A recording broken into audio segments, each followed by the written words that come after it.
Yörük Kızının Mutfağı kanalıma hoş geldiniz. Bugün Ramazan hazırlıkları için buzluğa attığım misket köfteler ile nefis bir terbiyeli çorba tarifi hazırladım. Çorbamız için tenceremize 1 yemek kaşığı kadar sıvı yağ kattım. Üzerine de 1 yemek kaşığı un katıyorum. Kokusu çıkana kadar da kavuruyorum.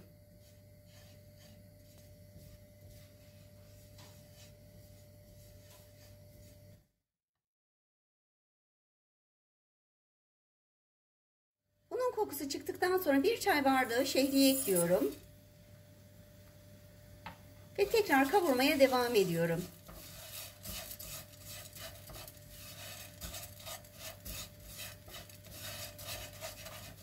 Şehriyelerle de 1-2 dakika kavurduktan sonra üzerine kaynar su ekliyorum.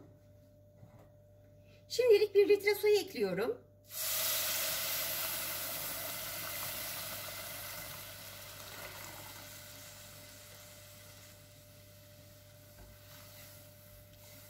Su yeterli olmazsa sonra su takviyesi yapacağım. Unun topak topak kalmaması için burada biraz karıştıralım.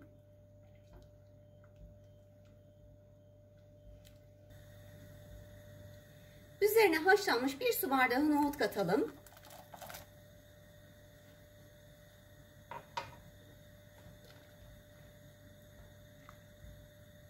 Arada karıştırmayı unutmayalım. Şehriyeler dibine sarmasın.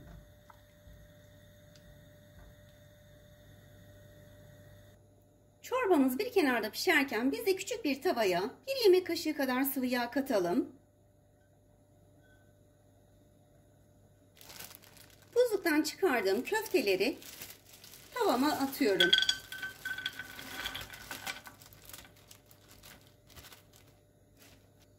Köftelerin donun açılmasını hiç beklemedim. Direkt tavaya attım. Ve tavada birazcık kızartalım. Kızartmadan isterseniz direkt çorbanın içerisine de atabilirsiniz. Ama biraz kızarttığınızda çok daha lezzetli oluyor.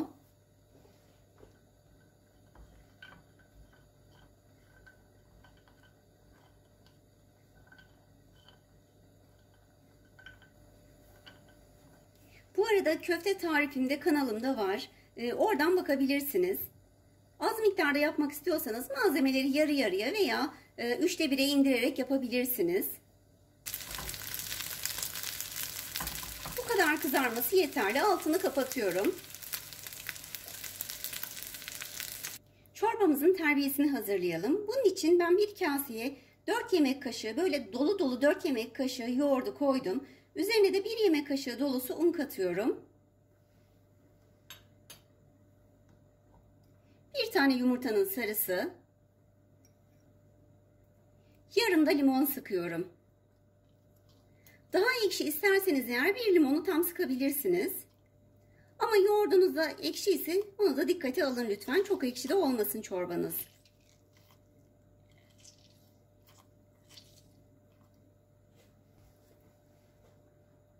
Çekirdeklerini de alıyorum hemen. Pürüzsüz hale gelene kadar bunları çırpalım.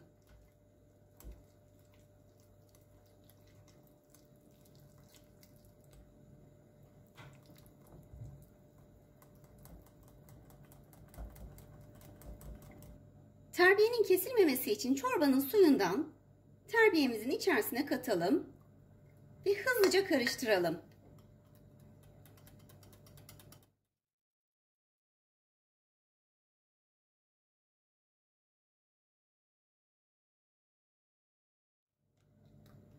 Birkaç kepçe daha ekleyelim ve terbiyeyi iyice açmış olalım. Bunu yaparsanız eğer çorbanız kesilmez.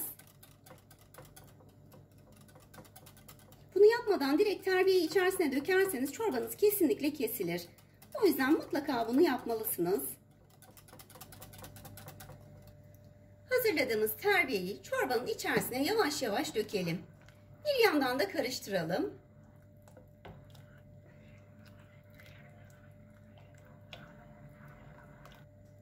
Kaynayana kadar da karıştırmaya devam edelim. Eğer kaynayana kadar da karıştırmayı bırakırsanız yoğurt yine kesilir. Yoğurtlu çorbalar biraz risklidir aslında. çok çabuk kesilebiliyor ama verdiğim püf noktalarına dikkat ederseniz kesinlikle kesilme olmaz.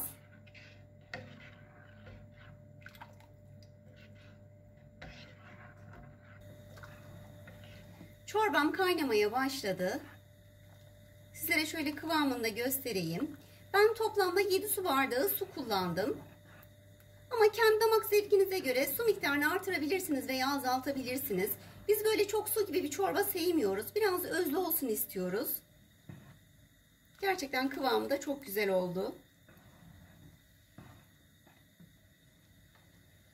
Altını kısıyorum ve 1-2 dakika daha kaynatıyorum. Çorbamızın içerisine kızarttığımız köfteleri katalım.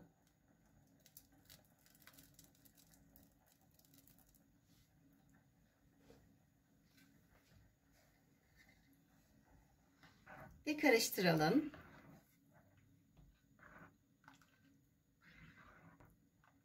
Ben köfteleri çok küçük yaptığım için kızartırken pişti. Daha erken atma gereği o yüzden duymadım. Eğer köfteleri büyük tuttuysanız belki kızartırken pişmeyebilir. O yüzden daha erken katabilirsiniz.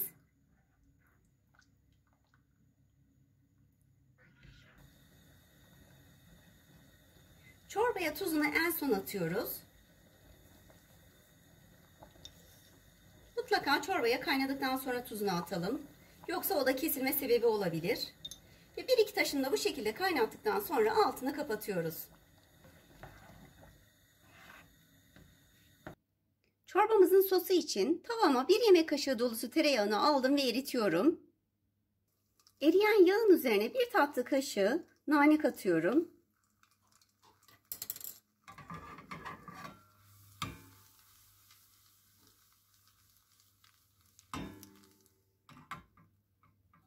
Ve çorbamın üzerine ekliyorum.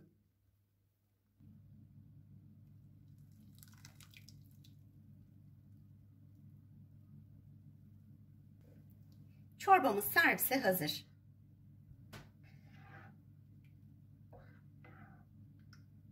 Gerçekten muhteşem bir çorba.